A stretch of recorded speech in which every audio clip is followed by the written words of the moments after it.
আমাদের ব্যর্থতা আছে, ভুল আছে। আপনাদের প্রতি আমাদের অনেক অনেক অনেক বেশি দায়িত্বশীল হওয়া উচিত ছিল।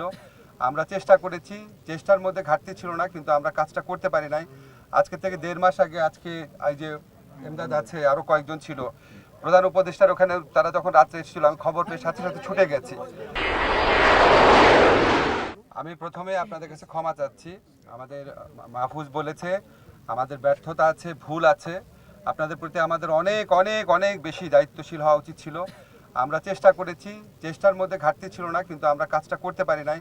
আজকে থেকে 1.5 মাস আগে আজকে এই যে এমদাদ আছে, আরও কয়েকজন ছিল, প্রধান উপদেষ্টার ওখানে তারা যখন রাত্রে এসেছিল, আমি খবর পেয়ে সাথে সাথে ছুটে গেছি।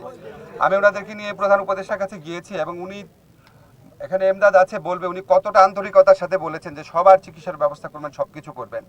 আমাদের অবশ্যই ঘাটতি ছিল এবং আপনারা যেখানে বসে আছেন এটা আমাদের মোটেও ভালো লাগছে না। আমাদের জন্য এটা হৃদয় বিদারক ঘটনা। এবং আমরা এই যে আজকে ফরিদা আপাও ছুটে আসছেন, আমাদের যে নতুন স্বাস্থ্য উপদেষ্টা, দেখেন আমরা তো একটা জিনিস ফিল করেছি যে আমাদের ঘাটতি আছে। উনি আমাদের বিশেষ সহকারী স্বাস্থ্য মন্ত্রণালয়ের প্রতিমন্ত্রীর দায়িত্বে আছেন। উনি আমাদের যে পিজি হসপিটাল আছে এটার প্রধান হিসাবে ছিলেন, অনেক বড় একজন ডাক্তার। আমরা আমাদের যে ব্যর্থতা আছে, আমাদের যে ঘাটতি আছে, সেখান থেকে যে আমরা শেখার চেষ্টা করছি, এটা তো একটা প্রমাণ যে আমরা ওইখানে স্বাস্থ্য মন্ত্রণালয়ে একজন ওনার মতো একজন অভিজ্ঞ ডাক্তারকে বসিয়েছি।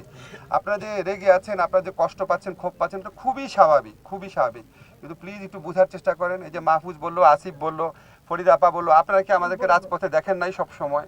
সব সময় দেখেছেন এবং আমাদেরকে সারা জীবন সঙ্গে পাবেন। মাহফুজ যেটা বললো, এটা তো একটা সরকার ব্যাপার না। সারা জীবনে তো 15 বছরই তো আমাদেরকে দেখেছেন না? আমরা যারা সিনিয়র আছি, মাহফুজটা একটু বয়সে কম, যখন থেকে করেছেন দেখেছেন। আমাদের বললাম আমাদের ভুল হয়েছে, আমাদের ঘাটতি আছে। আমরা সেই ঘাটতি মোকাবেলার জন্য সবচেয়ে গুরুত্ব দিয়ে, আপনারা যদি চান আমিও 2টার সময় মিটিংয়ে থাকবো। একটা মিটিং যখন হয় সেখানে আমাদের অনেক কাগজপত্র দেখতে হবে, জুলাই ফাউন্ডেশনের লোকজনকে রাখবে, কারা পেয়েছে কারা পায়নি, কোথায় আমাদের সমস্যা হয়েছে, সব কিছু আমাদের জানতে হবে। আমাদের এটা দেখে ভালো লাগছে না যে আপনারা এত কষ্ট করে এত রাত পর্যন্ত এখানে আছেন, নাহলে আমরা এত রাত ছুটে আসতাম না। আপনাদের কাছে অনুরোধ, প্লিজ একটু বোঝার চেষ্টা করেন, আমাদের দিকে তাকায়। যদি আপনাদের মনে হয় যে আমরা সত্যি আপনাদের সমব্যথী, আমরা একটা সলিউশন করতে চাচ্ছি। মাহফুজ যেটা বলো, ডিসেম্বর একটু বেশি সময় বলেছে, হয়তো তার আগেও করে ফেলতে পারবো। আমরা কিন্তু কিছু কিছু ক্ষেত্রে করেছি। আপনারা আমাদের উপর আরো কিছুদিন বিশ্বাস রাখেন। আপনারা আগামীকাল 2টার সময় আলোচনা আসেন। আমাদের একটা কংক্রিট যদি রূপরেখা যদি না পান, তাহলে আমরা লিখিত দিব এবং এটা একটা চুক্তির মতো হবে। আপনারা প্লিজ কথা শুনেন। আপনাদেরকে এখানে দেখে আমাদের ভাল লাগছে না, কষ্ট লাগছে, মনে দুঃখ লাগছে দেখে আমরা এসেছি।